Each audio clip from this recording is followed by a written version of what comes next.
Hello everyone, welcome to Pawan Bag academy students. I hope सब लोग अच्छे होंगे। So as you know student, हम लोग ऑलरेडी 7 चैप्टर्स का साइंस 2 का रिवीजन आप लोगों का करवा चुके हैं। सारे सेशंस आप लोगों को प्रोवाइड हो गए होंगे 7 चैप्टर तक।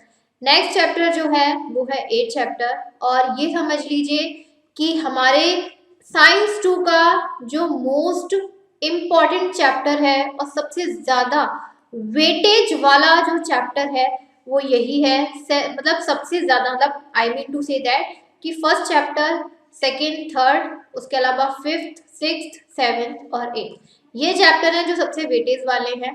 बाकी का जो 4 चैप्टर है इन्वायरमेंटल मैनेजमेंट, वो भी इतना वेटेज वाला चैप्टर नहीं है, और लास्ट के जो चैप्टर है आप लोगों के 9 और 10, वो भी इतने वेटेज वाले चैप्टर नहीं है। तो मोस्ट इम्पॉर्टेंट एंड यानी कि इम्पॉर्टेंट चैप्टर्स में से और वेटेज वाले चैप्टर में से ये आप लोगों का ये समझ लीजिए कि लास्ट चैप्टर है सेल बायोलॉजी और बायोटेक्नोलॉजी। काफ़ी इंपॉर्टेंट भी है प्लस लेंथी भी है, तो कंटिन्यू करते हैं। देखिए, सबसे पहले इसमें क्या क्या कहाँ से पूछा जाएगा, हम मेनली वही पॉइंट्स को डिस्कस करते हैं, क्योंकि बुक्स तो आप लोग ऑलरेडी पढ़ चुके हैं, वो मुझे बताना नहीं है। सारी डेफिनेशन, सारी चीज़ों को आप याद कर चुके हैं। हमें पढ़ना है कि कौन सी डेफिनेशन आती है, किस तरीके से आपको लिखनी है और कितना लिखना है। देखिए, साइटोलॉजी में सिर्फ डेफिनेशन आएगी 2 मार्क्स की। क्या याद करना है यहाँ पर? The to study the structure and types of organelles in the cell is called cell biology और cytology। यानी कि सिंपल लिख लीजिए, to study about the structure, types and the organelles of the cell is called cell biology। इसके अलावा इसमें कुछ नहीं पूछा जाएगा, सिर्फ 2 मार्क्स की डेफिनेशन, नथिंग एल्स, बस काम खत्म। उसके बाद आते हैं यहाँ पर जो आपका पॉइंट है वो है स्टेम सेल्स वाला। स्टेम सेल्स यहाँ पर देखिए होते हैं जो हमारी बॉडी में स्पेशल टाइप के सेल्स होते हैं। ये हमारी बॉडी में अदर टाइप के सेल्स को ऑर्गेनाइज करते हैं, या फिर कह सकते हैं राइज करते हैं, प्रोड्यूस करते हैं।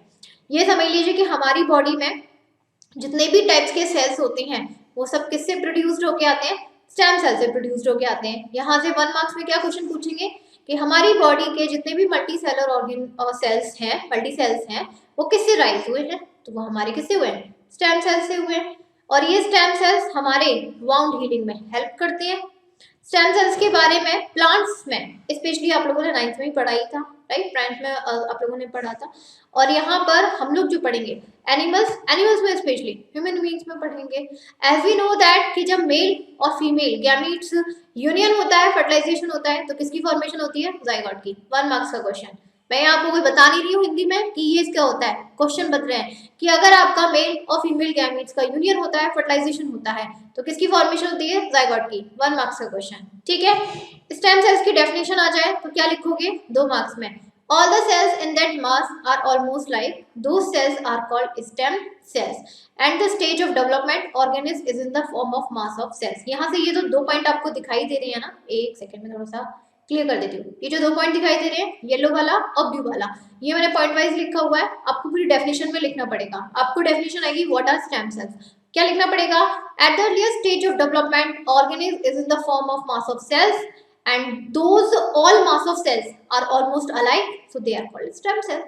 जब हम लोगों का डेवलपमेंट होता है यानी कि जाइगोट हुआ, zygote is a single cell, zygote multiply करेगा एंड एम्ब्रॉय में आएगा, मल्टी सेल्स कन्वर्ट करेगा। मल्टी सेल्स में यानी कि बेबी के ऑर्गन्स डेवलप होने से पहले जो जाइगोट या एम्ब्रॉय होते हैं, एम्ब्रॉय के सेल्स एक दूसरे से ऐसे मास की तरह एक दूसरे से चिपके रहते हैं, दिस वन, राइट? उन्हीं को हम लोग बोलते हैं स्टेम सेल्स, राइट? और फिर स्टेम सेल्स आगे ग्रो करते चले जाते हैं, सेल से टिश्यू की फॉर्मेशन होती है, टिश्यू से ऑर्गन बनते हैं, ऑर्गन से ऑर्गन बॉडी बनती है, पूरा ऑर्गन सिस्टम तैयार हो जाता है और हमारी बॉडी सारे फंक्शन परफॉर्म करना स्टार्ट कर देती है।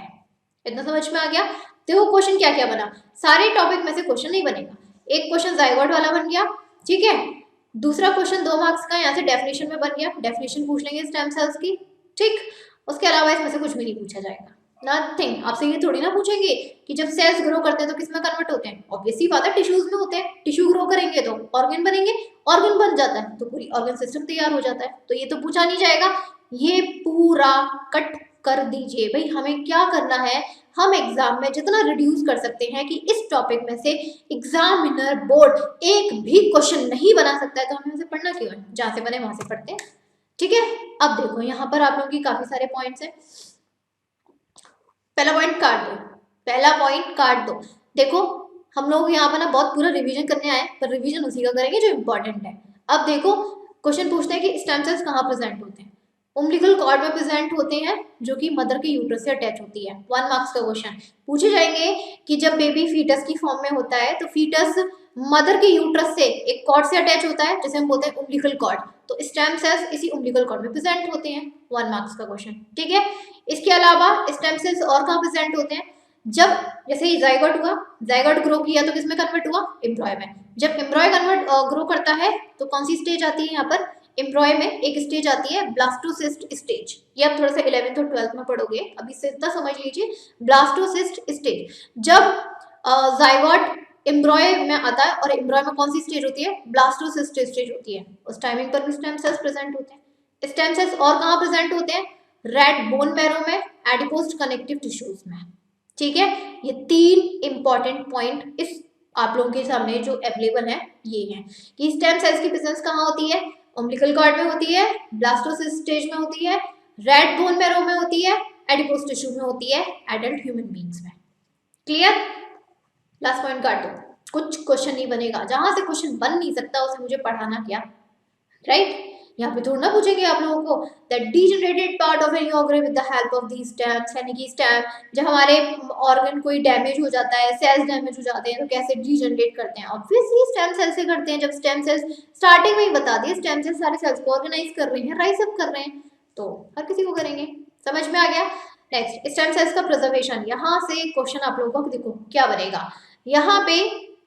प्रिजर्वेशन देखो एक्चुअली क्या होता है, हम लोग जब मेडिकल में जाते हैं, हॉस्पिटल वगैरह में जाते हैं, तो डॉक्टर्स अपने पास कुछ स्टेम सेल्स को प्रिजर्व करके रखते हैं। सपोज करो किसी की चोट लग गई, यहाँ पे क्या हुआ, सपोज करो किसी की चोट लग गई, उस टाइमिंग पे उसके बहुत सारे सेल्स डैमेज हो गए, तुरंत उसको स्टेम सेल्स की जरूरत है ताकि उसकी बॉडी में नए सेल्स बन सके।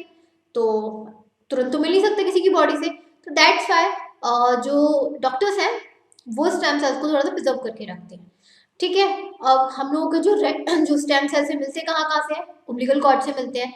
जब मदर की डिलीवरी होती है, उम्बिलिकल कॉर्ड को काटा जाता है, उसमें से जितने स्टेम सेल्स होते हैं वो हॉस्पिटल वाले डॉक्टर क्या करते हैं, उसको निकालते हैं, प्रिजर्व करके रख लेते हैं।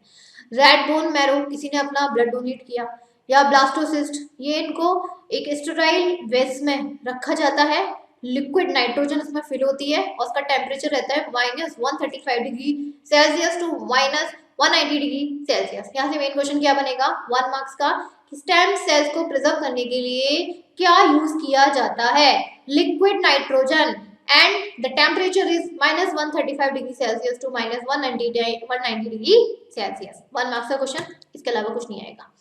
नेक्स्ट आ जाते हैं यहाँ पर स्टेम सेल्स रिसर्च वाले पर। स्टेम सेल्स रिसर्च में क्या है, देखिए यहाँ पर स्टेम सेल्स रिसर्च में यानी कि हम लोग के जो स्टेम सेल्स होते हैं वो हमारे मेडिकल साइंस में कितने हेल्प कर सकते हैं, किस टेक्निक्स के थ्रू हम उसका यूज अलग अलग तरीके से कर सकते हैं मेडिकल साइंस में, that is stem cells research. कुछ नहीं आएगा, क्या आएगा ये समझ लो।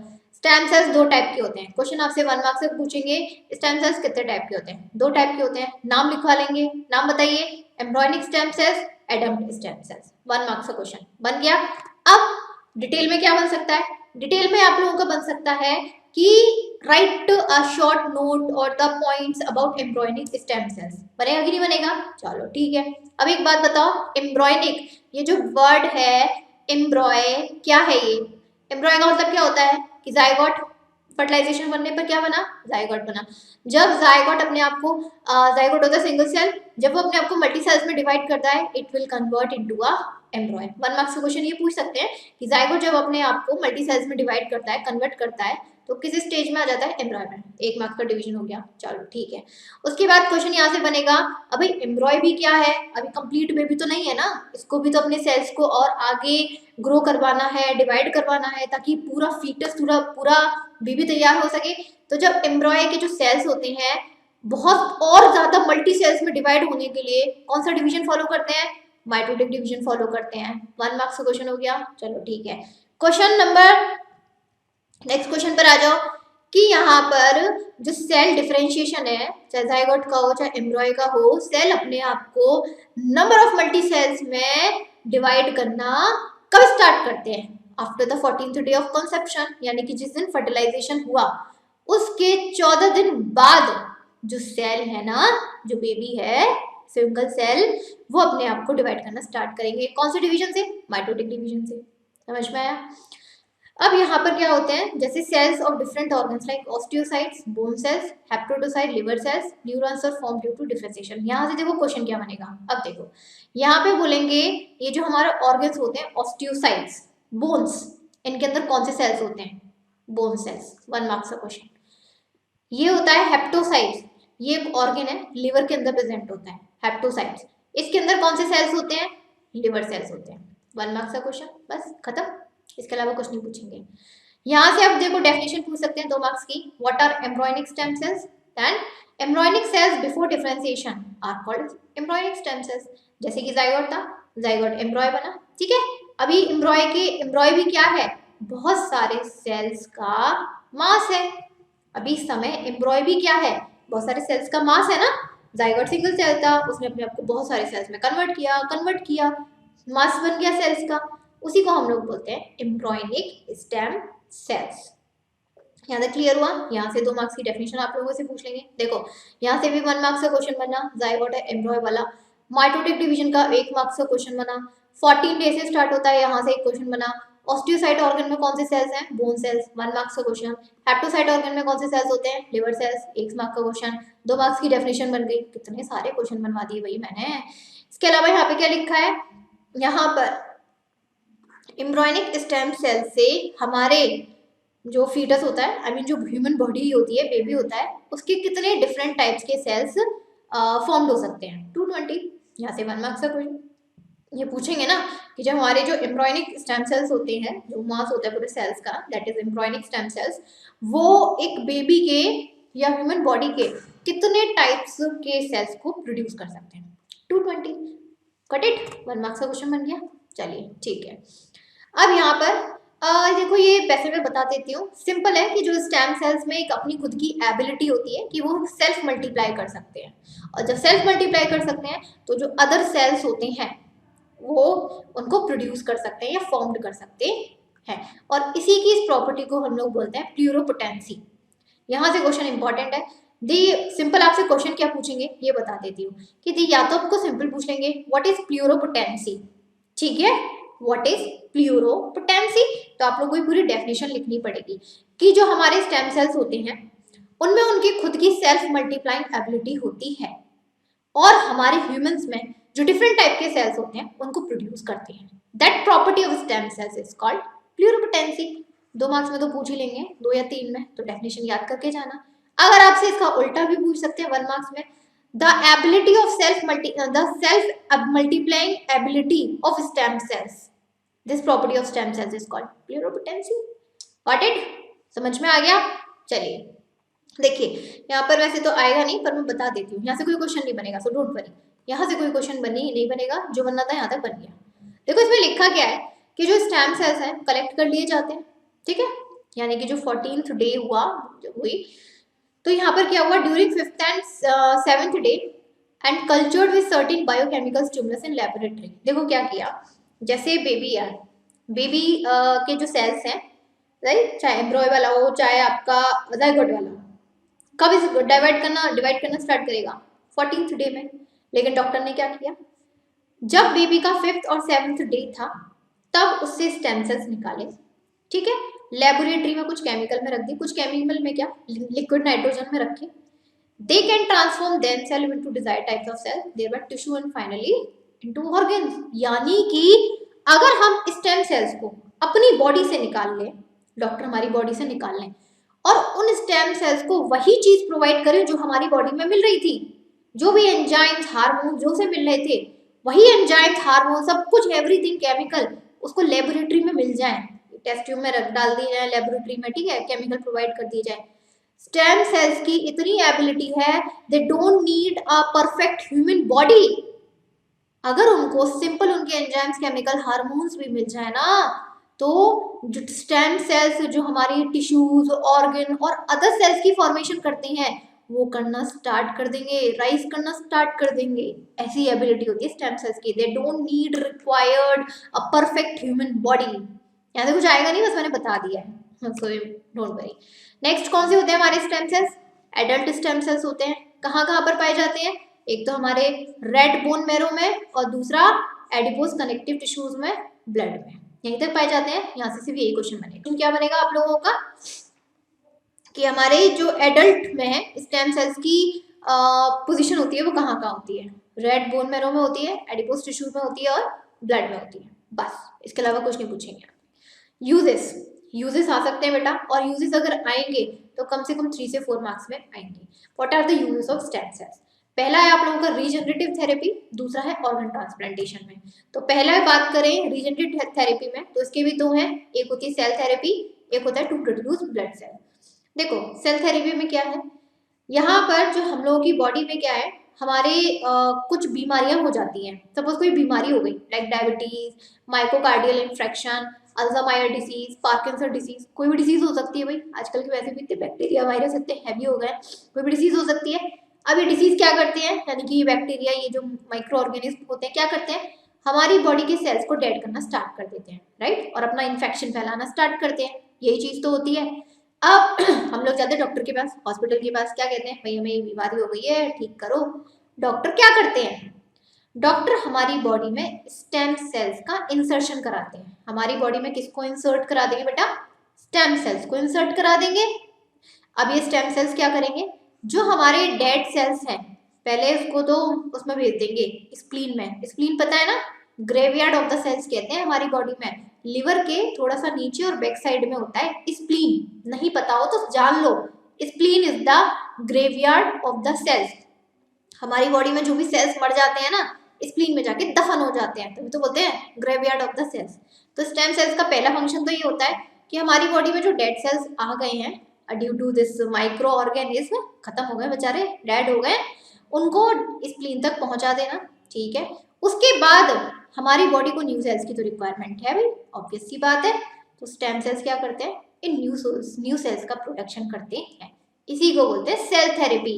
आप लोगों ने कैंसर में सुना भी होगा, कैंसर में कीमोथेरेपी सुना होगा आप लोगों ने। कीमोथेरेपी पता है इसमें क्या किया जाता है?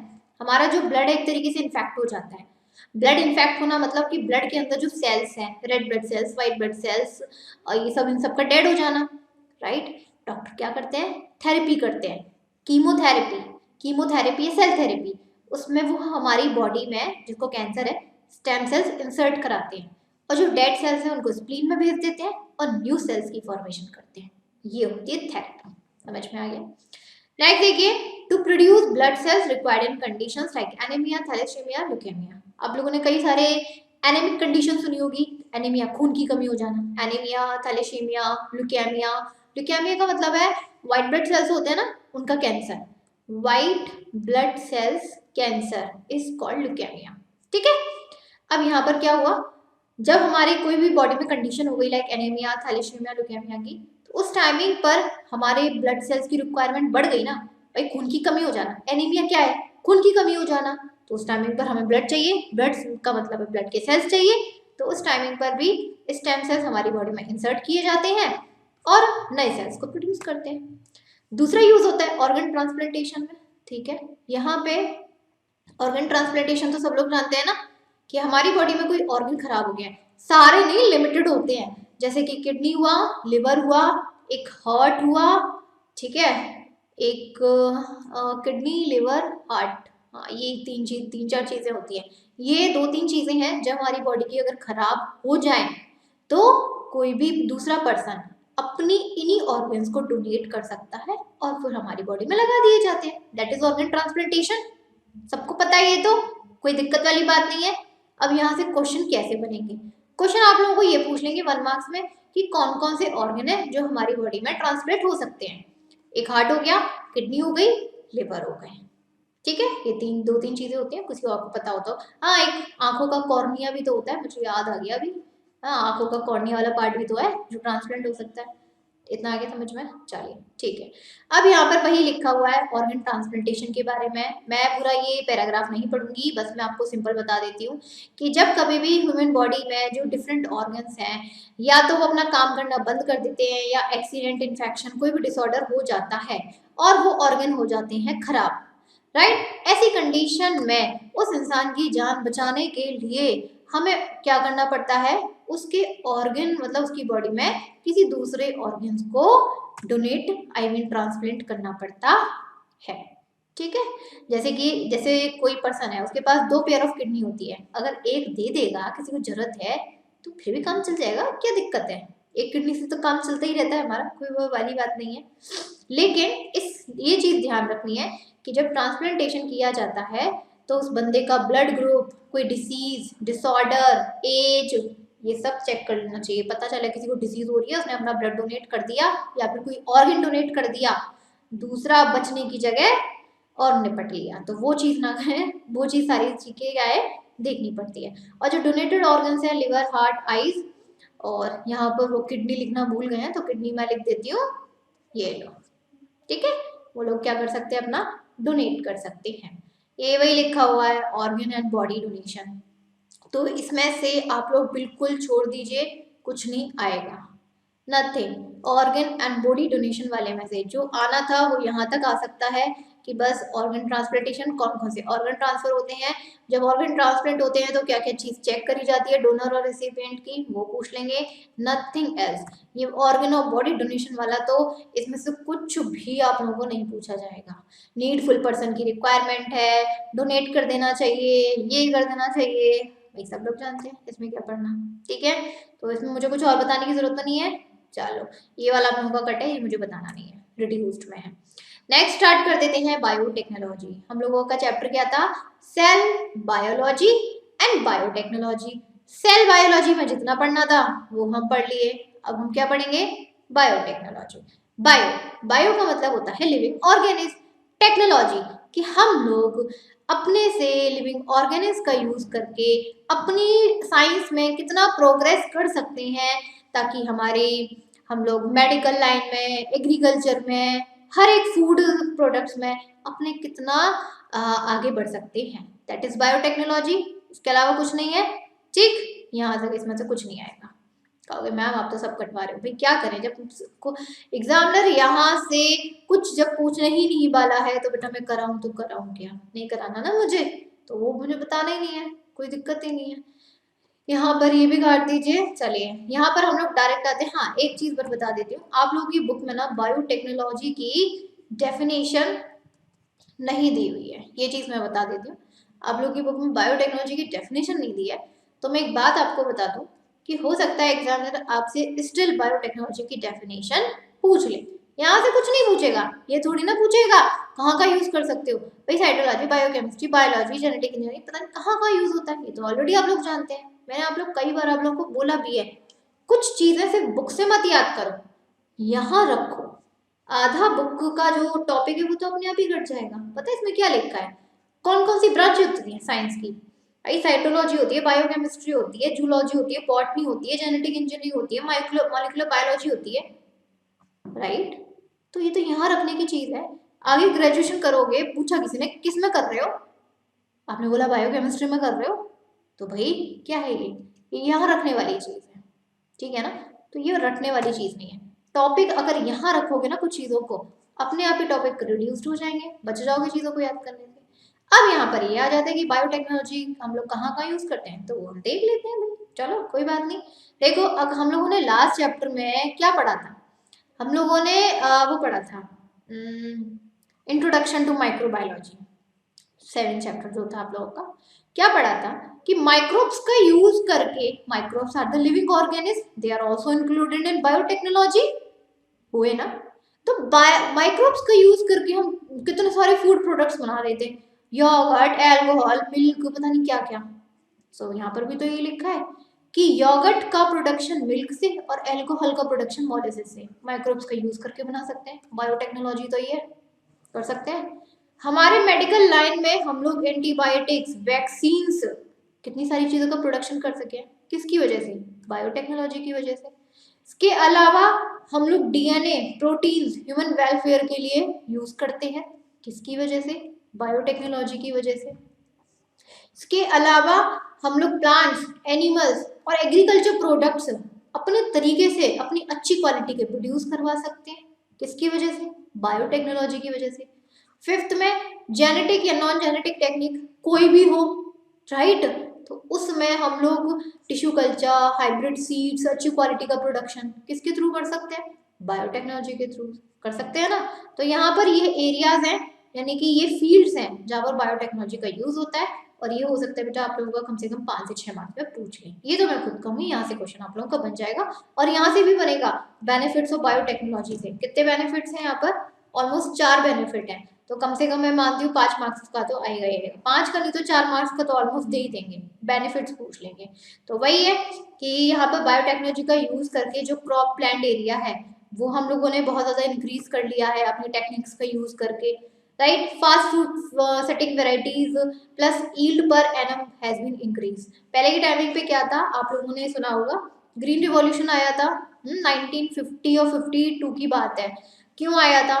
क्योंकि उस टाइमिंग पे 1946 में हम लोगों की वर्ल्ड वॉर सेकेंड फिनिश हुई थी।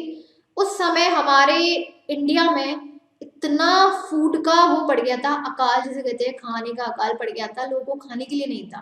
क्योंकि एग्रीकल्चर में इतनी टेक्निक नहीं थी कि हम लोग फास्ट फूड को, मतलब फूड को, वेजिटेबल्स को, एग्रीकल्चर को इतनी फास्ट तरीके से ग्रो अप कर सकें, टेक्निक्स नहीं थी, राइट। लेकिन आज के टाइमिंग पर इतनी टेक्निक अवेलेबल है, बायोटेक्नोलॉजी है कि हम फ्रूट, वेजिटेबल्स, कुछ भी, किसी को भी फास्ट फॉरवर्ड ग्रो कर सकते हैं। और क्या है, राइट। इसके अलावा हम लोगों ने इतनी तरक्की कर ली है कि हम लोग प्लांट की वेराइटीज को, यानी कि जितने भी प्लांट्स हैं, एक होती है ना कि प्लांट को उनके सीजन के अकॉर्डिंग ग्रो किया जाता है, लेकिन आपने देखा होगा भाई मार्केट में तो मटर, वैसे जो पीस होती हैं सर्दियों में आने की चीज है, गाजर सर्दियों में आती है, मैं तो देखती हूँ मुझे गर्मियों में मिल जाती है। यानी कि प्लांट, वेजिटेबल्स, फ्रूट को इतना उसमें इतनी सारी उसका डेवलपमेंट केमिकल्स ऐड कर दिया है कि हम उसे किसी भी temperature, water spread, changing fertility, किसी भी कंडीशन में उसको ग्रो कर सकते हैं, डेवलप कर सकते हैं, कहीं भी खा सकते हैं, इतना कर लिया है। अब देखो यहाँ से क्या क्वेश्चन बनेगा, ये देख लेते हैं। ये this one, development of biotechnology in India. यहाँ से पहला क्वेश्चन है, पूरा ही बन सकता है, यहाँ से बता देती हूँ। That government of India establish the national biotechnology board in 1982, 1 marks का क्वेश्चन। उसके बाद यहाँ पर 1986 में इसी डिपार्टमेंट को जो ministry of science and technology के नाम से कन्वर्ट कर दिया। किसके नाम से कन्वर्ट कर दिया? Ministry of science and biotechnology के नाम से। दूसरा क्वेश्चन, इसके काफी सारे डिपार्टमेंट्स हैं, जैसे नेशनल इंस्टीट्यूट ऑफ इम्यूनोलॉजी है, national facility for animal tissue and cell culture है, national centre for cell science, national brain research centre, central institute of medicinal and aromatic plants. तो और यहाँ पर ना सिर्फ ऐसा नहीं है कि आप लोगों को सिर्फ हॉस्पिटलिटी प्रोवाइड की जाती है, वहाँ पर आप अपनी एजुकेशन कर सकते हो, like a hostel and this one. इसके अलावा रिसर्च कर सकते हो, पीएचडी कर सकते हो, और वहीं पर अपने आगे बायोटेक्नोलॉजी की फील्ड में प्रोग्रेस कर सकते हो। कहीं जाने की जरूरत नहीं, नौकरी भी वहीं मिल गई, बात खत्म। ये दिस वन। नेक्स्ट आती है हम लोगों की commercial applications of biotechnology. Biotechnology का यूज हम लोग जो कमर्शियल एप्लीकेशंस है, कमर्शियल मतलब as a public purpose, commercial application का मतलब, कमर्शियल तो जानते हैं, पब्लिक पर्पस, कि बायोटेक्नोलॉजी का यूज हम पब्लिक पर्पस से कैसे करते हैं। जैसे है सबसे पहले क्रॉप बायोटेक्नोलॉजी। क्रॉप बायोटेक्नोलॉजी में क्या है कि फील्ड की यील्ड और उसकी वेराइटी दोनों को इम्प्रूव हम कर सकते हैं by using biotechnology. Hybrid seeds, hybrid seeds में ये क्या है कि हम लोग बहुत सारी क्रॉप्स का जीन यूज करके हम लोग जो सीड्स हैं उनको हाइब्रिड कर सकते हैं। ये फ्रूट के लिए बहुत ही हेल्पफुल है, क्योंकि जैसे पहले क्या था, फ्रूट सिर्फ एक ही टाइप के आते रहते थे, अब ऐसा नहीं है। फ्रूट, एक फ्रूट में भी आप बहुत सारी वैरायटी देखते हो। मैं इसका बेस्ट एग्जांपल मैंगो देती हूँ। मुंबई आम, देसी आम, दशहरी आम सुने हैं, यानी कि मैंगो एक फ्रूट, एक वैरायटी कितनी निकाल दी, यानी कि उसके हाइब्रिड सीड का यूज करके हमने कितनी सारी वैरायटी प्रोड्यूस कर दी मैंगो की, करी। एक होती है genetically modified crops. Genetically modified crops में क्या है यहाँ पर कि पहले के टाइमिंग पर क्या होता था क्रॉप्स में बहुत जल्दी कोई भी बीमारी, वीड्स, कोल्ड यानी ठंड की वजह से, सूखे की वजह से, या फिर नमक मिट्टी खराब होने की वजह से क्रॉप्स क्या हो जाती थी, खराब हो जाती थी। लेकिन अब हमने क्या किया, उन्हीं क्रॉप्स में कुछ डिफरेंट टाइप्स के जो जीन हैं उनका एंट्रेंस करा दिया केमिकल वगैरह यूज करके। तो अब उन क्रॉप्स को आप किसी भी कंडीशन में ग्रो करवा लो, ना उनको कोई बीमारी लगेगी, ना कोई डिसीज होगी, ना एल्कलाइनली, ना वीड्स का असर पड़ेगा, ना ठंड का असर पड़ेगा, ना सूखे का असर पड़ेगा। जैसे कि एक पहले बताऊं, गोभी आती थी पहले, राइट, जो कलीफ्लावर आती थी, गोभी थी। तो गोभी में क्या है, आप लोग जानते थे पहले बहुत सारे वो कीड़े निकलते थे, वो राइट, वॉर्म्स वगैरह। अब आप देखो लोग वह खरीदते नहीं थे, ऐसी फीकी फीकी होती थी, एकदम फेंक देते लोग, कौन खाएगा भाई जो उसमें वॉर्म्स वगैरह है। तो अब उन्होंने क्या किया, इस चीज़ को थोड़ा सा कह सकते हैं अच्छा करने के लिए, इसकी क्वालिटी अच्छी करने के लिए, इस चीज़ से बचने के लिए, नुकसान से बचने के लिए उन्होंने कुछ डिफरेंट जीन और केमिकल का यूज़ किया उस प्लांट में, गोभी के प्लांट में। एंड देन आज के टाइम देखो, अब कोई भी आंख बंद करके गोभी लिया मार्केट से, कुछ नहीं मिलेगा आपको, कुछ भी नहीं, एक इतना छोटा सा भी कीड़ा नहीं मिलेगा उसमें। क्या है ये, बायोटेक्नोलॉजी है। एक होता है बीटी कॉटन। बीटी कॉटन में क्या है, स्पेशली कॉटन के लिए है। कॉटन में क्या होता है, जो कॉटन के प्लांट पर ना एक वॉलवॉर्म होता है। क्या है ये, वॉलवॉर्म होता है। तो वो क्या करता है, लीव्स को ना खाना शुरू कर देता है, पूरी लीव्स को खराब करता रहता है, पूरी लीव्स को फीड करता है, और कुछ अपने उसके अंदर जो टॉक्सिक वो होता है ना मटेरियल, केमिकल, वो उस पेड़ पर निकालना शुरू कर देता है, जिसकी वजह से यहाँ पर क्या हुआ, पूरा को जो कॉटन का प्लांट है वो खराब होना शुरू हो जाता है। तो यहाँ पर फार्मर ने क्या किया, बैक्टीरिया है, बैक्टीरियम बैसिलस थ्यूगनेसिस, बैक्टीरियम बैसिलस थ्यूगनेसिस, इसका जीन पेड़ में डालना शुरू कर दिया, कॉटन के प्लांट में इसका जीन ऐड कर दिया। अब जब इस वॉलवॉर्म ने इस प्लांट की लीव्स वगैरह को खाना शुरू कर दिया, तो कॉटन के प्लांट में क्या था, उस बैक्टीरिया का जीन था, राइट, जो उस वॉर्म के लिए कैसा काम कर रहा है, एक जहर का काम कर रहा है। ऑब्वियस सी बात है, हमारे बॉडी में वायरस घुसा, हमारे लिए तो जहर का ही काम करेगा ना। तो उसके लिए भी तो यही हुआ कि भाई जब वॉलवॉर्म ने उसकी लीव्स को खाना शुरू किया, तो उस बैक्टीरिया का जीन उसके लिए जहर का काम किया, उसकी एलिमेंट्री कैनाल में वो जीन एंटर हो गया जब उसने लीव्स वगैरह खाई, और वॉर्म मरने लगे। और आज के टाइमिंग पर कॉटन के प्लांट पर बहुत ही रेयर केस में ये जो वॉर्म्स हैं मिलते हैं, वरना उन्हें डर लगता है भाई मर जाएंगे। Same as it is brinjal में, ब्रिंजल में भी यही चीज़ होने लगी थी कि जो ब्रिंजल थे ना उसके ऊपर भी जो पेस्ट वगैरह हैं, इंसेक्ट्स वगैरह हैं, आते थे उसको खाने के बेकार कर देते हैं ब्रिंजल को। तो वहां पर भी सेम बैक्टीरिया बैसिलस थ्यूगनेसिस का यूज किया। जैसे ही उस पेस्ट और इंसेक्ट ने उस ब्रिंजल को खाया, उस बैक्टीरिया का जीन उनके लिए जहर का काम किया, मरना शुरू हो गए। और ब्रिंजल की आज की क्वालिटी आप देख सकते हो, बहुत बढ़िया वैरायटी आती है, इतना सा भी कुछ नहीं मिल सकता उसके प्लांट पर या किसी पर भी। एक होते हैं हम लोग के गोल्डन राइस, सुने भी होंगे, घर में आते भी हैं। यहाँ पर क्या है, पहले के टाइमिंग पर ना आते थे, सिंपल राइस आते थे, लेकिन ना उनमें कुछ ऐसा कुछ खास विटामिन मिनरल्स वगैरह नहीं होते थे, और लोगों को ज़रूरत होती है अच्छी खासी विटामिन और मिनरल्स की, जो उन्हें फूड से ही मिलते हैं। तो फार्मर ने सोचा कि क्यों ना हम लोग उसमें विटामिन ए का इंसर्शन कराते हैं। विटामिन ए बोले तो बीटा कैरोटीन, ठीक है। उन्होंने क्या किया, उन्होंने चावलों में बीटा कैरोटीन विटामिन ए का इंसर्शन करा दिया, और उसके बाद जो वैरायटी आई राइस की एकदम बढ़िया वाली विद विटामिन ए, उसी को बोलते हैं गोल्डन राइस। सबसे महंगे भी आते हैं, जानते भी होंगे। पहले नॉर्मल वैरायटी आती थी, खा तो लेते थे बट टेस्ट नहीं आता था, बढ़िया नहीं लग रहे हैं, विटामिन मिनरल्स कुछ नहीं मिल रहे हैं। अब खाओ तो मजा ही आ जाता है, ठीक है। So they developed in 2005 contains 23 times more amount of beta carotene. जो नॉर्मल राइस होते हैं उसमें मैं ये नहीं कह रही कि बिल्कुल नहीं होता विटामिन ए, होता होगा 1 से 2%, लेकिन 2005 के बाद जब गोल्डन राइस आए तो उसी कैरोटीन की जो लिमिट थी 23 गुना बढ़ गई। तो सोचो, मतलब ऑलमोस्ट गोल्डन राइस में आप मान सकते हो कि 80% विटामिन ए होता है। खाइए, बढ़िया है। एक है herbicide tolerant plants. Herbicide tolerant plant में क्या है, आपको पता है ना, जब क्रॉप वगैरह करते हैं फार्मर तो उसके साथ साथ कुछ घास फूस भी उगाती है, जिसे हम वीड्स बोलते हैं। वीड्स क्या करते हैं, वीड्स अपने आप को ग्रो करने के लिए उस सॉइल के अंदर जो भी न्यूट्रिशन सब कुछ है उसको एब्जॉर्ब करना स्टार्ट कर देते हैं, जो कि क्रॉप को मिलनी चाहिए थी, राइट। अब यहाँ पे बड़ी दिक्कत वाली बात है, दैट्स वाई कुछ हर्बिसाइड्स आते हैं, वीड्स पर स्प्रे किए जाते हैं, सिर्फ वीड्स को डिस्ट्रॉय करेंगे, हमारी क्रॉप पर कोई असर नहीं होगा, वीड्स डिस्ट्रॉय हो जाएंगे, हमारी प्लांट क्रॉप बच जाएगी, ठीक है। नेक्स्ट आते हैं बायो फर्टिलाइजर्स। फर्टिलाइजर्स तो आप लोग जानते हैं ना, फर्टिलाइजर्स यानी कि केमिकल सब्सटेंस जो कि हमारे प्लांट में यूज किए जाते हैं, सॉइल में यूज करे जाते हैं to improve the fertility of soil. Bio fertilizers, bio fertilizers में क्या है तो fertilizers, but they are not chemical, they are actually a living organism fertilizer. कैसे, देखो यहाँ अगर बेटर है कि हम लोग बायो फर्टिलाइजर्स की जगह सिर्फ केमिकल फर्टिलाइजर्स की जगह बायो फर्टिलाइजर्स यूज करें।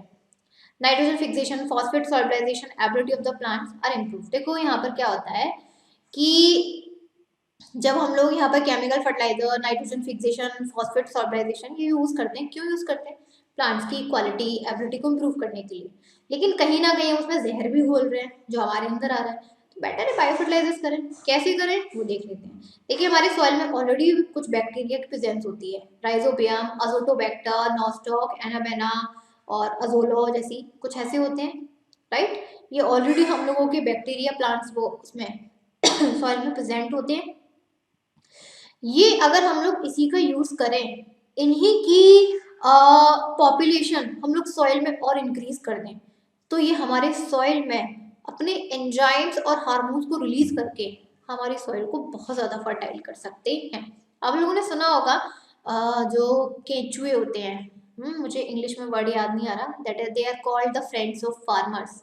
वॉर्म, सिंपल मैं बात करूँ तो worms are called the friends of farmers. Why, because जहाँ पर वॉर्म्स प्रेजेंट होते हैं वो अपनी बॉडी से कुछ ऐसे एंजाइम्स को रिलीज करते हैं कि सॉइल के अंदर जो भी फर्टिलिटी है वो इंक्रीज हो जाती है, क्योंकि उनके एंजाइम में काफी सारे न्यूट्रिशन, विटामिन और मिनरल्स होते हैं। सुना है ना, यही तो है बायो फर्टिलाइजर, और क्या है। देखो क्योंकि हम लोगों की प्लांट्स की जो इम्प्रूवमेंट है वो बहुत जरूरी हो गई है, क्योंकि अगर प्लांट की कंडीशंस, एग्रीकल्चर की कंडीशन आज के टाइमिंग पे नहीं सुधरी तो आगे आने वाली जनरेशन में क्या है वो वैसी ही रहेगी, और आगे फिर बीमारियां फैलती चली जाएंगी, वो हमें पसंद नहीं। नेक्स्ट है एनिमल हस्बेंड्री। एनिमल हस्बेंड्री में देख लीजिए, the artificial insemination and एम्ब्रॉय transfer R used in animal husbandry. Animal husbandry में क्या करते हैं, दो मेथड होते हैं, एक होता है आर्टिफिशियल इंसेमिनेशन, एक होता है एम्ब्रॉय ट्रांसफर। आर्टिफिशियल इंसेमिनेशन में क्या करते हैं कि कोई भी सपोज करिए काउ है, उसके अंदर किसी मेल पार्टनर का जो स्पर्म होता है वो एंटर करा दिया जाता है, और काउ क्या है फिर बेबी कैरी करने आती है, देन फिर उससे दूध वगैरह जो भी मिलता है। एक होता है एम्ब्रॉय। एम्ब्रॉय में क्या है कि काउ है, उस काउ के अंदर किसी दूसरे काउ का जो बेबी एम्ब्रॉय है वो ट्रांसफर करा दिया जाए, ये भी होती है एनिमल हस्बेंड्री, क्योंकि मिल्क वगैरह होता है। ये यहाँ पर क्या है, क्वांटिटी और क्वालिटी दोनों प्रोडक्ट्स की जो क्वांटिटी और क्वालिटी इंप्रूव करने के लिए किया जाता है। देखो जैसे काउ है, काउ के अंदर जो स्पर्म ऐड कराया, इंसर्ट कराया, अच्छी क्वालिटी का ही कराएंगे ना, और जब अच्छी क्वालिटी का स्पर्म एंटर कराया जाएगा, बेबी भी एकदम भरा भरा फूला फला होगा, तो यानी उससे जो मिल्क जो भी चीज़ प्रोवाइड होगी उसकी क्वांटिटी और क्वालिटी भी अच्छी होगी। Same as it is embryo के साथ है, ठीक। और इसके अलावा हम लोगों के जो एनिमल्स हैं उनके अंदर इतनी स्ट्रेंथ होती है कि वो हमारे हार्ड वर्क को भी डेवलप करती है। यही हम लोग बात करें ह्यूमन हेल्थ में। ह्यूमन हेल्थ में हम लोग डायग्नोसिस और ट्रीटमेंट कराते हैं डिसीजेस का, ये भी हम लोगों का आज के समय में किसकी वजह से पॉसिबल है, बायोटेक्नोलॉजी की प्रोसेस से। क्योंकि बायोटेक्नोलॉजी का यूज करके हम लोग हमारी बॉडी के अंदर जो जीन है या जीन से रिलेटेड कोई डिसीज है या उससे रिलेटेड कोई क्योर है, तभी तो हम लोग आज के टाइमिंग पर सारी चीज़ों को मैनेज करते हैं। ह्यूमन हेल्थ में भी आ जाता है, जैसे लिखा हुआ है diagnosis of diabetes and heart disease has become possible. पहले ना डायबिटीज और जो हार्ट डिसीज थी ना उसका पता लगाना बड़ा ही मुश्किल होता था पहले के टाइमिंग पर, क्योंकि सिम्टम्स इसके कुछ होते नहीं थे, बस कमजोरी आ रही है, कमजोरी आ रही है, बस ऐसा रहता था। लेकिन आज के समय में जीन, ब्लड या किसी का भी टेस्ट करके डायबिटीज और डिसीज आज के टाइमिंग पर का क्योर भी पॉसिबल है, सब कुछ पॉसिबल है। इसके अलावा एड्स की बात करें, वैसे कहने को एड्स का आज के टाइमिंग पे कोई इलाज नहीं है, आई एग्री, बट इसका डायग्नोसिस है या नहीं है? डायग्नोसिस तो है ना, पता तो लगा सकते हैं ना कि हाँ किसी बंदे को एड्स है या नहीं, वो बात अलग है कि अभी क्योर नहीं है, और मैं मानती हूँ आगे आने वाले समय में हो सकता है इसका क्योर मिल जाए। जब इतनी तरक्की हो रही है बायोटेक्नोलॉजी से, तो एड्स का क्योर नहीं आ सकता? ऑब्वियसली आ सकता है, लिखा भी हुआ है। सो treatment can be done for the diseases like diabetes and बहुत सारी चीजें हैं। अब यहाँ पे जो एक वर्ड का एक मार्क्स का क्वेश्चन बनता है वो लिखा है द हार्मोन इंसुलिन डायबिटीज में यूज होता है, सबको पता है ना। ये जो इंसुलिन हार्मोन है ना, हॉर्स की पैनक्रियास से कलेक्ट किया जाता है। 1 मार्क्स का क्वेश्चन ये बनेगा कि पहले तो क्वेश्चन ये बन जाएगा कि जो डायबिटीज है उसमें कौन सा हार्मोन यूज करते हैं? इंसुलिन। या इसका उल्टा पूछ लेंगे, हार्मोन इंसुलिन किस डिसीज में यूज होता है? डायबिटीज में होता है। सेकंड क्वेश्चन बनेंगे कि इंसुलिन किस एनिमल से कलेक्ट होता है? तो हॉर्स की पैनक्रियास से कलेक्ट होता है। पहले था, अब लेकिन यहाँ पर बायोटेक्नोलॉजी की मदद से हम लोग ह्यूमन के इंसुलिन को बैक्टीरिया से भी प्रोड्यूस कर सकते हैं। बैक्टीरिया के जो जीन होता है ना, उससे भी प्रोड्यूस कर सकते हैं। पहले क्या होता था, हॉर्स की पैनक्रियास से इंसुलिन कलेक्ट करना दैट वाज सो हार्ड, उसको पहले बेहोश करो, सब कुछ, बहुत सारी चीजें, तो दिक्कत थी, ऑब्वियस सी बात है। अब बैक्टीरिया तो कहीं भी बन जाते हैं, यहाँ मैं पेन पकड़ा यहाँ भी होंगे, तो बैक्टीरिया के जो जीन है उससे भी हम लोग ह्यूमन का इंसुलिन हार्मोन प्रिपेयर कर सकते हैं। Very easy. यही है कि आप लोगों का वैक्सीन और वैक्सीनेशन में। वैक्सीन बात करें तो एक एंटीजन, वैक्सीन क्या है? एक एंटीजन है। ये हमारी परमानेंट और टेम्पररी दोनों होती है, डिपेंड करता है कि डिसीज कैसी है।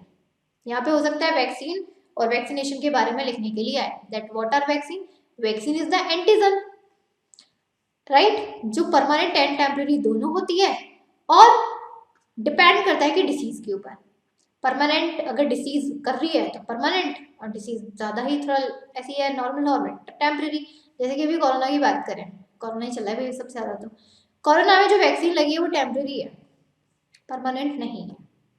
ये है कि वो इतने हैवी वायरस है, वो हमारी इस एंटीजन वैक्सीन को भी फेल कर रहा है, तो ये टेम्पररी है। तो डिसीज कहीं ना कहीं इफेक्ट करती है हमारे इम्यून को। Got it? इसके अलावा यहाँ पर वैक्सीन्स भी हम लोगों की पैथोजन से ही प्रिपेयर की जाती हैं, ये और समझ लीजिए। अब एक चीज और बता देती हूँ, ये वैक्सीन जो लग रही है ना कोरोना की, पता है आप लोगों को क्या है? That was the dead corona, that was the dead virus जो हमारी बॉडी में एंटर कराया जा रहा है। तभी तो हम लोगों को वैक्सीन लगने के बाद 2-3 दिन बुखार आ रहा है। क्यों? क्योंकि जब हमारी बॉडी में डेड कोरोना वायरस को एंटर कराया, उसके डेड जो जीन हमारी बॉडी में गए, तो हमारी बॉडी ने क्या है, उसके अगेंस्ट इम्यूनिटी प्रोड्यूस करी कि नहीं करी? ठीक है। अब वो क्या होता है, जब इम्यूनिटी बनती है हमारी बॉडी में उसके खिलाफ, तो कुछ बुखार वगैरह आता है। किसी किसी को नहीं भी आया अभी, किसी किसी को आया भी है। दैट वर्ड, तो हम सिंपल कह सकते हैं कि सिंपल क्वेश्चन आप लोगों का क्या बन जाएगा कि वैक्सीन भी किससे प्रोड्यूस हो रही है? वो पैथोजन से प्रोड्यूस की जा रही है, किसी और से नहीं प्रोड्यूस करी जा रही है, कुछ स्पेशल लाया जा रहा है। Got it? नेक्स्ट देखिए, अब यहाँ पर क्या है, साइंटिस्ट बट ट्राई कर रहे हैं कि हम लोग पैथोजन्स का यूज कम करके हम लोग यहाँ पर आर्टिफिशियली वैक्सीन्स का यूज करें। क्योंकि अगर हम लोग जब पैथोजन का जीन से वैक्सीन को प्रोड्यूस करते हैं तो वो कहीं ना कहीं हमारी बॉडी में कुछ इफेक्ट ही करते हैं। ऐसा नहीं है कि पूरी तरीके से सिर्फ आप लोगों को फायदा देगा, हार्मफुल भी है। दैट्स व्हाई जैसे हम लोग ये बात करें प्रोटीन्स, ये भी हम लोग का एक एंटीजन की तरह काम करता है।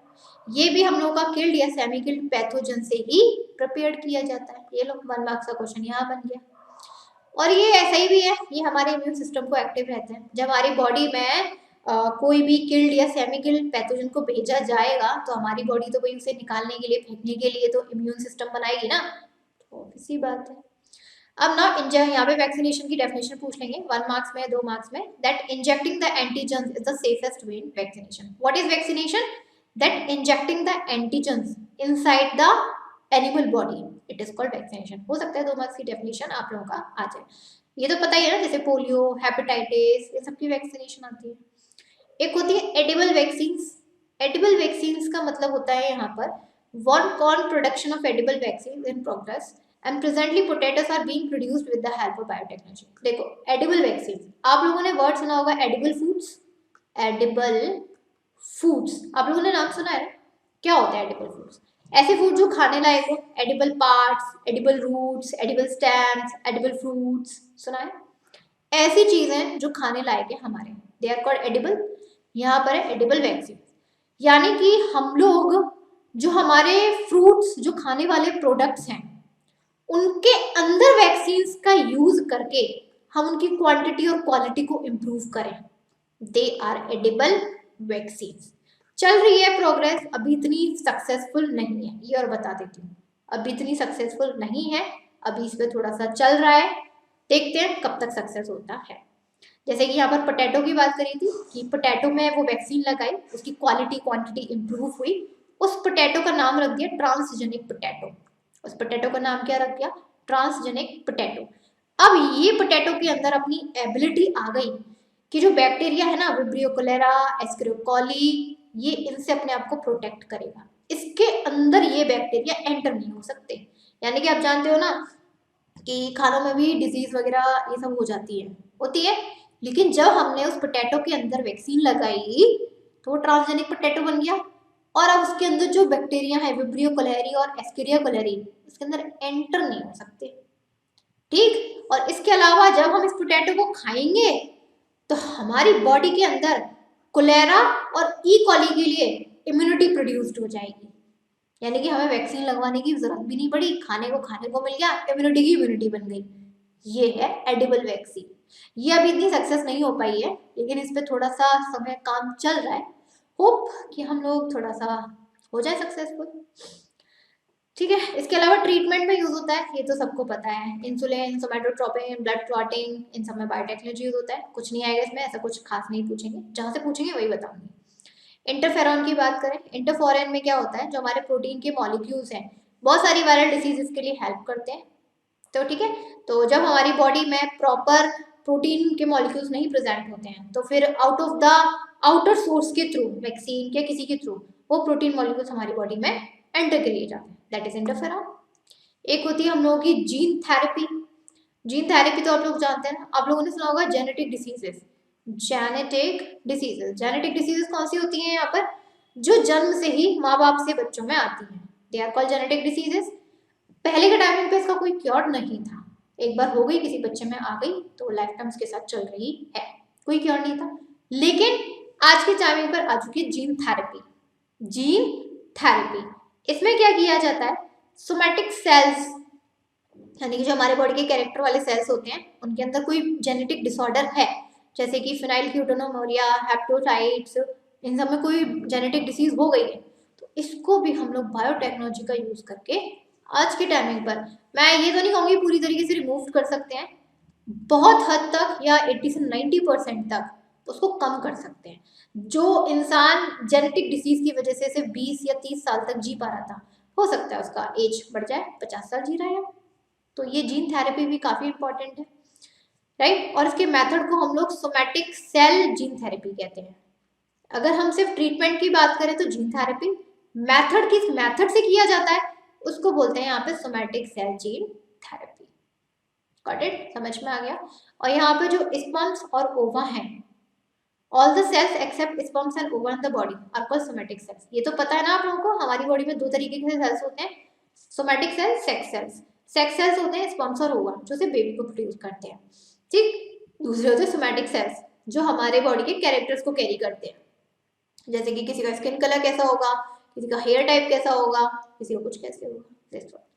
नेक्स्ट आता है आपका क्लोनिंग। क्लोनिंग की डेफिनेशन आएगी, that is the replication of any cell और ऑर्गन और the entire organism is called cloning.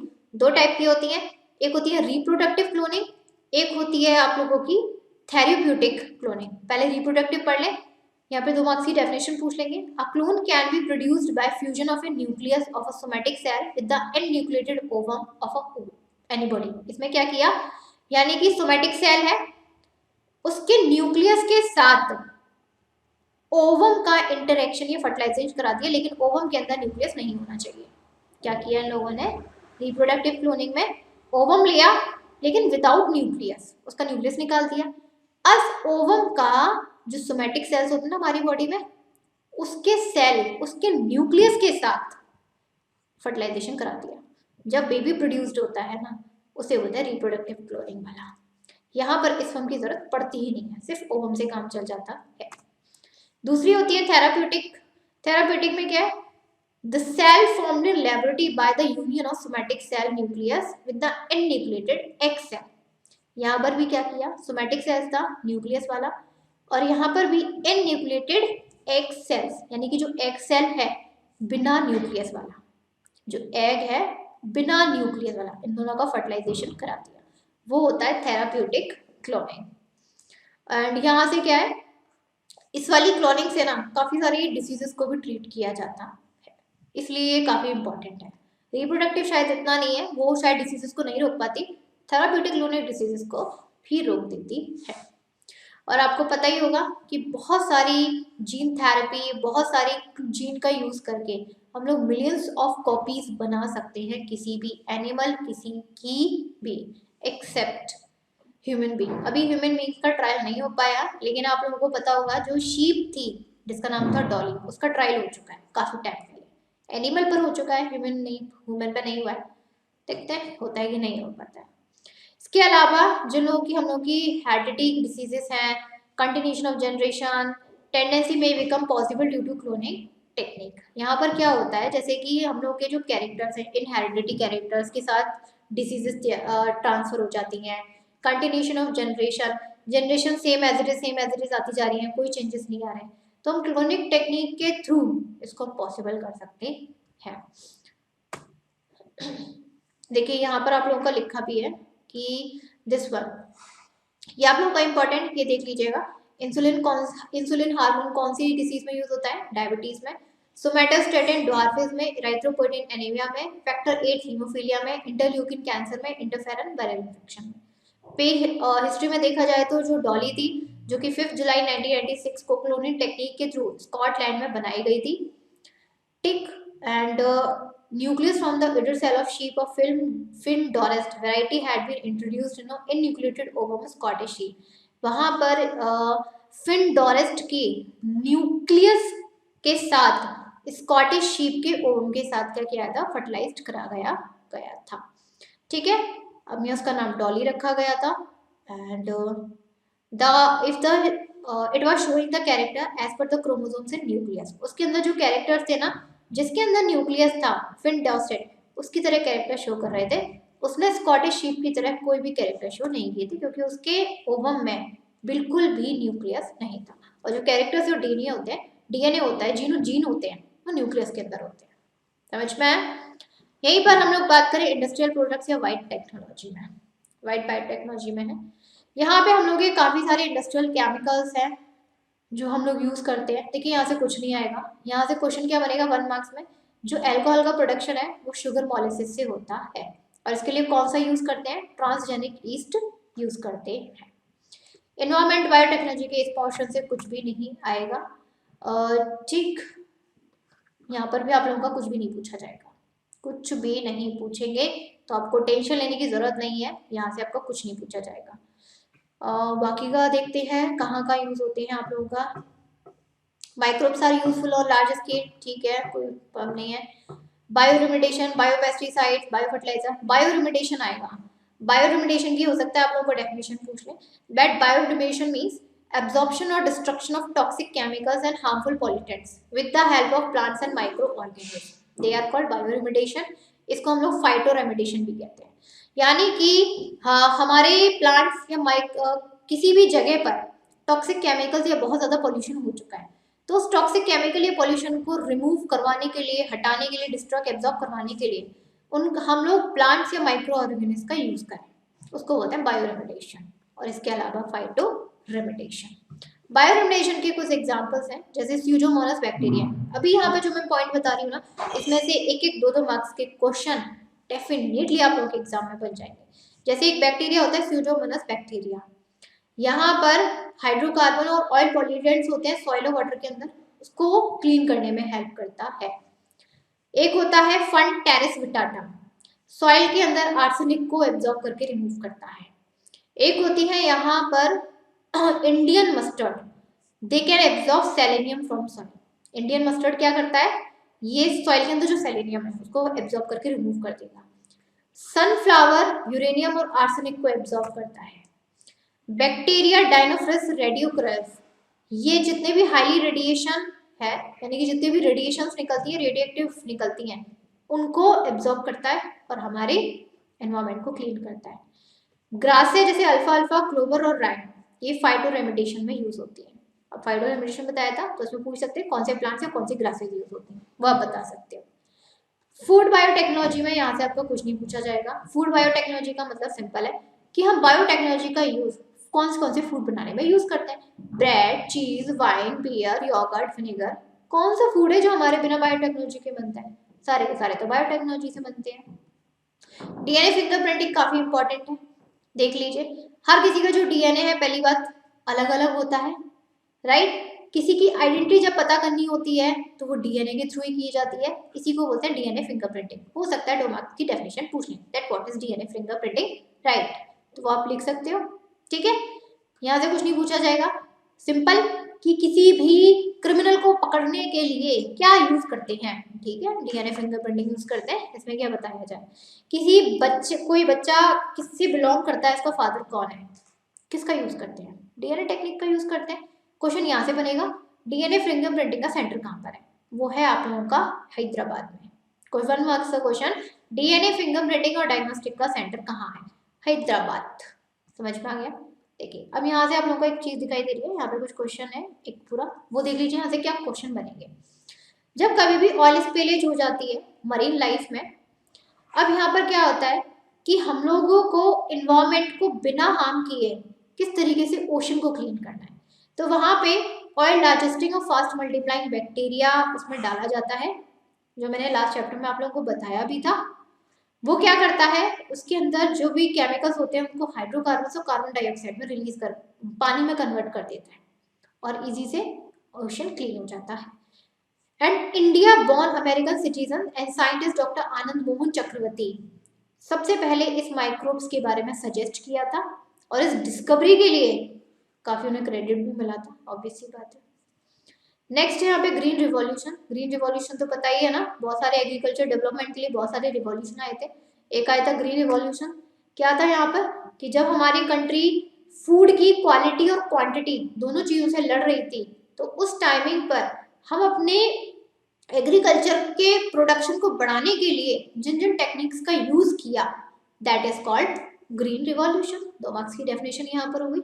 सबसे पहले हम लोगों ने व्हीट, राइस, इन सब की जो क्वालिटी थी उसको इम्प्रूव किया था, स्पेशली व्हीट की, बाद में राइस की थी। फर्टिलाइजर्स का, पेस्टिसाइड्स का किस तरीके से प्रॉपर यूज करना है, राइट, इसका यूज किया था। एंड हमारी जो व्हीट और राइस की क्वालिटी और क्वांटिटी है दोनों को इंट्रोड्यूस किया था। इनमें यहाँ पर डॉक्टर नॉर्मन बॉर्लग यूएसए से, डॉक्टर एमी स्वामीनाथन इंडिया से, ये ग्रीन रिवॉल्यूशन में पार्टिसिपेट, बहुत बड़ा कंट्रीब्यूशन है। एम एस स्वामीनाथन को वो फादर ऑफ ग्रीन रिवॉल्यूशन भी कहा जाता है, पढ़ा ही होगा आप लोगों ने।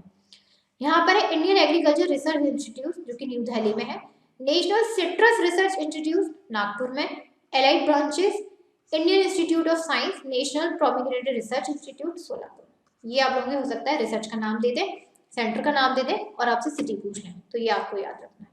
व्हाइट रिवॉल्यूशन पता है ना, व्हाइट रिवॉल्यूशन जो कि मिल्क और मिल्क प्रोडक्ट्स को उनकी क्वालिटी और क्वांटिटी कैसे इंक्रीज करी जाए, इसके लिए आया था। इसमें शामिल थे डॉक्टर वेरियस क्यूरिन, जिन्होंने बायोटेक्नोलॉजी का यूज करके डेयरी और डेयरी प्रोडक्ट्स की क्वालिटी और क्वांटिटी कैसे इंप्रूव करी जाए इसके बारे में बताया था। और ये जो मूवमेंट था ये गुजरात में सबसे ज्यादा यहाँ पर स्टार्ट हुआ था। फिर डेयरी बिजनेस स्टार्ट हो गए थे, और आप जानते हो आज के टाइमिंग पर डेयरी बिजनेस कितने ज्यादा फैले हुए हैं। एक था ब्लू रिवॉल्यूशन, एक्वेटिक ऑर्गेनिज से बिलोंग करता है। एक्वेटिक यानी कि हाँ, यहाँ पे आप लोग जानते हो ना, बाहर हम लोग जाए कोस्टल वगैरह एरिया में, तो वहाँ पर जो हम लोगों के एक्वेटिक ऑर्गेनिज्म हैं उनको सेल किया जाता है, लोग मीट वगैरह खाते हैं तो उनकी क्वालिटी और क्वांटिटी दोनों को इंक्रीज करने के लिए, लोग खाते हैं कहते हैं मीट अच्छा नहीं है यार, कैसा है ना, खरीदते नहीं है, तो उसकी क्वालिटी और क्वांटिटी को कैसे इंक्रीज किया जाए इसके लिए आया था ब्लू रिवॉल्यूशन। क्योंकि सबसे ज्यादा ना फिशेस और श्रिम्प्स लोग खाना पसंद करते हैं, जो कि, और इसके अलावा जो एक्वेटिक प्लांट्स होते हैं वो खाना पसंद करते हैं, उनकी क्वालिटी और क्वांटिटी दोनों को इंक्रीज किया गया था। इसके लिए एक गवर्नमेंट ने एक कह सकते हैं एक चीज भी ऑर्गेनाइज करी थी, एक मूवमेंट स्टार्ट किया था, मिशन स्टार्ट किया था, नील क्रांति मिशन 2016। यहाँ से 1 मार्क्स का क्वेश्चन क्या पूछेंगे, ब्लू रिवॉल्यूशन के लिए कौन सा मिशन स्टार्ट हुआ था, NKM 16, नील क्रांति मिशन 2016। और इसमें यह भी बोला गया था कि जो लोग फिशेस और श्रम्प का लार्ज स्केल पे प्रोडक्शन करेंगे उनको 50 से 100% सब्सिडीज प्रोवाइड की जाएगी। और फिशेस में से कौन सी fishes, rohu, catla and other, जैसे श्रिम्प्स एंड लॉबस्टर, इनका प्रोडक्शन अगर आप करते हो तो आपको 50 से 100% सब्सिडीज मिलेगी। नेक्स्ट फर्टिलाइजर्स है। Fertilizers as you know that कि जो भी केमिकल सब्सटेंस है हम यूज करते हैं अपने ही फील्ड में, अपने सॉइल में, to improve the quality of soil, that is fertilizers. Fertilizers दो टाइप के होते हैं, केमिकल फर्टिलाइजर्स, ऑर्गेनिक मैन्योर यानी कि सिंपल खाद, दूसरे केमिकल वाले। खाद से ये है कि थोड़ा सा अपनी सॉइल की फर्टिलिटी बनी रहती है, नुकसान नहीं होता। केमिकल फर्टिलाइजर से थोड़ा सा नुकसान होता है, क्योंकि जो हम लोगों की अपर लेयर होती है सॉइल की, उसमें सबसे ज्यादा न्यूट्रिशन सब कुछ होता है, ह्यूमस जिसे हम लोग बोलते हैं, इसी में अर्थवर्म और फंजाई रहते हैं। लेकिन जब हमारी अपर लेयर ही डिस्ट्रॉय हो जाएगी, रिमूव्ड हो जाएगी, तभी तो हम लोग बोलते हैं सॉइल इरोजन। तो इसके लिए नाइट्रोजन, फास्फोरस, पोटेशियम, इनका बहुत होना बहुत जरूरी है। यही हमारी क्रॉप्स को क्या करते हैं, इंप्रूव करते हैं। सॉइल लेस फार्मिंग की बात करें, हाइड्रोपोनिक्स है। यहाँ से क्वेश्चन पूछते हैं कि वो कौन सी फार्मिंग है जो कि सॉइल के बिना की जाती है, उसे बोलते हैं हाइड्रोपोनिक्स। इसमें सिर्फ हम लोग लिक्विड केमिकल फर्टिलाइजर्स का यूज करके पूरे प्लांट को ग्रो कर लेते हैं, इसमें रत्ती भर भी सॉइल का यूज नहीं होता है। गुड। नेक्स्ट है हम लोगों के इंसेक्टिसाइड। यहाँ से आपके कोई डीपली क्वेश्चन नहीं आएंगे, 1 मार्क्स के क्वेश्चन आएंगे, ज्यादा से ज्यादा आप लोगों की डेफिनेशन पूछ लेंगे, इसलिए आपको इस पर तो ध्यान नहीं देना। जो देना था ध्यान वो मैं बता चुकी हूँ, ये तो लास्ट का पार्ट बचा है जो इतना इंपॉर्टेंट है। इंसेक्टिसाइड क्या होते हैं कि हम लोगों के बहुत सारे इंसेक्ट्स हैं जो कि हमारे क्या नाम है, फील्ड पर जाते हैं, एग्रीकल्चर पर जाते हैं और उसको डिस्ट्रॉय करना स्टार्ट कर देते हैं। तो यहाँ पर फार्मर्स ने क्या किया, वहां पर फ्रॉग, इसके अलावा बर्ड्स, वहां पर अपना ग्रो करना स्टार्ट कर दिया। फ्रॉग को छोड़ दिया, बर्ड्स को रख दिया। फ्रॉग क्या करता है, टिड्डा है उसको खा लिया, बर्ड्स क्या करेगी, इंसेक्ट्स को खाती है। यहाँ पर हम लोगों ने कोई केमिकल यूज नहीं किया, हम लोगों ने सिंपल नेचर को यूज किया और अपने प्लांट्स को बचा लिया। और इसके अलावा हम लोग को कोई भी जो एक केमिकल से, जो केमिकल पेड़ों में जाना चाहिए था हमारे पेट में आता, वो नहीं किया। एक यहाँ पर है बायोमैग्निफिकेशन, ये डेफिनेशन आएगी 2 मार्क्स की, पूछ लेते हैं। पेस्टिसाइड हम लोग यूज करते हैं इंसेक्ट को भगाने के लिए, जो कि एक तरीके से पॉइजन है हमारे लिए, जो हमारे इन्वायरमेंट में क्या है, घुल जाता है। सपोज करो सबसे पहले पेस्टिसाइड प्लांट को दिया गया, उस प्लांट को कोई तो खाएगा, चलो मैं नहीं खाया, हम लोगों ने खाया, तो मेरे अंदर वो क्या हुआ, केमिकल बढ़ गया ना, उसकी मात्रा बढ़ गई। प्लांट को किसी हर्बीवोर ने खाया, वो केमिकल हर्बीवोर में गया, कार्निवोर में गया, ओमनीवोर में गया, बढ़ता चला गया, बढ़ता चला गया, यानी कि पूरे फूड साइकिल में, पूरे आप लोग की फूड साइकिल या फूड वेब में क्या हो गया, जहर फैल गया। इसी को बोलते हैं बायोमैग्निफिकेशन। 2 मार्क्स की डेफिनेशन आएगी आप लोगों की। बाकी के कुछ नाम पूछ लिए जाए पेस्टिसाइड्स के, तो डीडीटी, मैलाथियन, क्लोरोफाइरोसिस, ये कुछ हैं, अच्छे भी हैं, डेंजरस भी हैं।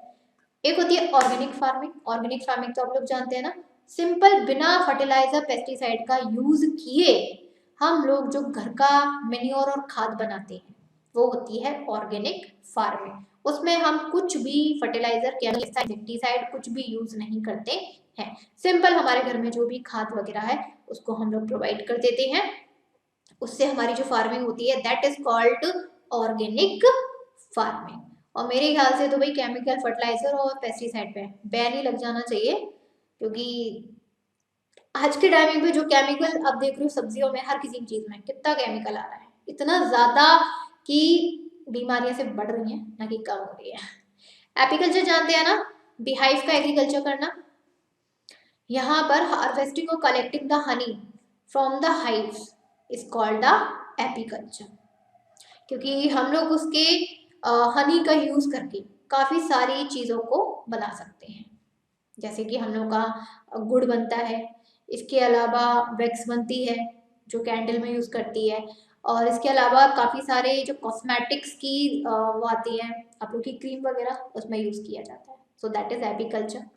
मेडिसिनल प्लांट्स में आ जाए, मेडिसिनल प्लांट्स में आप लोग का यहाँ से कुछ नहीं आएगा। अगर किसी का नाम है तो वो मैं आप लोगों को बता देती हूँ, कुछ नहीं पूछा जाएगा। छोड़ दीजिए, मेडिसिनल प्लांट में पूरा छोड़ दीजिए, कोई दिक्कत नहीं है। फ्रूट प्रोसेसिंग में पूरा छोड़ दो, पूरा छोड़ दो बेटा, फूड प्रोसेसिंग में नथिंग, ठीक है। देखो आपको क्या क्या छोड़ना है बताती हूँ। आप ऑर्गेनिक फार्मिंग की सिर्फ डेफिनेशन कर जाना, एक सेकेंड।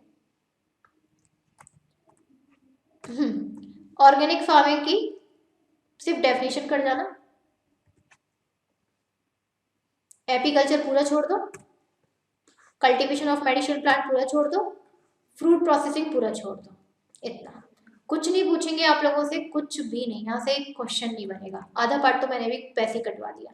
वैसे भी जब मैंने आप लोगों का इंपॉर्टेंट क्वेश्चन का सेशन लिया था लाइव, तब मैंने बताया भी था, तो उसके अकॉर्डिंग पूरा करिए। रिवाइज मैंने पूरा करवा दिया, जितना आ सकता था क्वेश्चन, जितना आप लोगों का इस चैप्टर में से आएगा वो पहले ही था, इसके अलावा इसमें कुछ भी नहीं है। बाकी का लास्ट का पार्ट पूरा छोड़ दीजिए, कुछ नहीं पूछा जाएगा वहां से, कुछ भी नहीं। अब आप लोगों के सिर्फ 2 चैप्टर बचे, 9th और 10th, और वो इतने छोटे चैप्टर हैं, कोशिश करूंगी कि मैं आप लोगों को उसको एक ही सेशन में, एक ही वीडियो में आप लोगों में कंप्लीट करा दूँ, अलग अलग ना डालूं। इतने छोटे चैप्टर हैं, आधे घंटे का क्या होना, 1 घंटे में दोनों चैप्टर खत्म, ठीक है। उसी के साथ आप लोगों का 10th का जो रिवीजन वाला पार्ट है वो फिनिश हो जाएगा। जहां से क्वेश्चन बन सकते हैं सिर्फ वही पार्ट करिए, एक्स्ट्रा करने की जरूरत नहीं है, वो भी लास्ट मोमेंट पर। क्लियर। चलिए बाकी का आप अपना रिवाइज करते रहिए। मोस्ट इंपॉर्टेंट, आप बच्चे को थोड़ा सा डाउट रहता है कि मैम क्या एक्सरसाइज करनी है। ऑफकोर्स बेटा, एक्सरसाइज के एक एक क्वेश्चन करके जाइए, रिड्यूस पार्ट के छोड़ के बाकी के जितने भी क्वेश्चन है एक्सरसाइज के मिड सेक्शन में सारे करके जाइए। वहां से तो काफी क्वेश्चन बनते ही है, उसको बिल्कुल नहीं छोड़ना है, उसको आप साथ के साथ करिए। बाकी का आप लोगों का जो है वो हम लोगों ने इतना बता दिया है, सिर्फ उतना करिए, इनफ है। स्टूडेंट चलिए मिलेंगे आप लोगों को 9th और 10th चैप्टर बचे हुए हैं जल्दी नेक्स्ट सेशन के साथ। तो चलिए thank you, bye bye, take care all of you.